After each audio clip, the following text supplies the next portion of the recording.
हजारों वर्ष पहले, जब आधुनिक चिकित्सा विज्ञान अपनी प्रारंभिक अवस्था में भी नहीं था, तब प्राचीन भारत में शल्य चिकित्सा आश्चर्यजनक रूप से विकसित थी। इस परंपरा का सबसे उज्जवल नाम है सुश्रुत, जिन्हें विश्व के प्रथम शल्य चिकित्सकों में गिना जाता है। लगभग 6वीं शताब्दी ईसा पूर्व में रचित ग्रंथ सुश्रुत संहिता में उन्होंने सैकड़ों शल्य क्रियाओं और औजारों का विस्तृत वर्णन किया।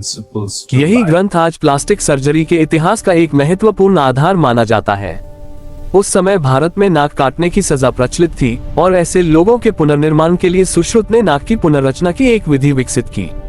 इस प्रक्रिया में माथे या गाल की त्वचा का उपयोग करके नई नाक बनाई जाती थी। ये तकनीक इतनी प्रभावी थी कि इसे बाद में इंडियन मेथड के नाम से जाना गया। 18वीं शताब्दी में जब यूरोपीय चिकित्सकों ने भारत में इस पद्धति को देखा, तो उन्होंने इसे अपने देशों में अपनाया और आधुनिक प्लास्टिक सर्जरी के विकास में इसका गहरा प्रभाव पड़ा।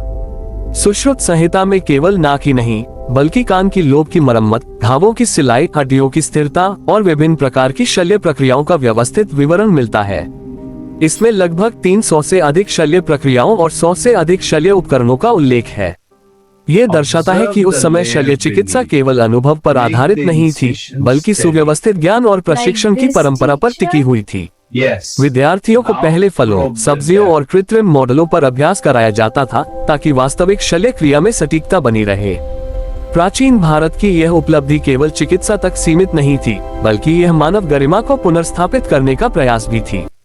जब दुनिया के कई हिस्सों में शरीर की शल्य चिकित्सा को संदेह की दृष्टि से देखा जाता था, तब भारत में पुनर्निर्माण शल्य चिकित्सा जीवन को नई पहचान देने का माध्यम बन चुकी थी। आज आधुनिक प्लास्टिक सर्जरी अत्याधुनिक तकनीकों से सुसज्जित है, लेकिन इसकी ऐतिहासिक जड़ें हमें उसी प्राचीन परंपरा की ओर ले जाती हैं, जहां ज्ञान, कौशल और करुणा का अद्भुत संगम दिखाई देता है।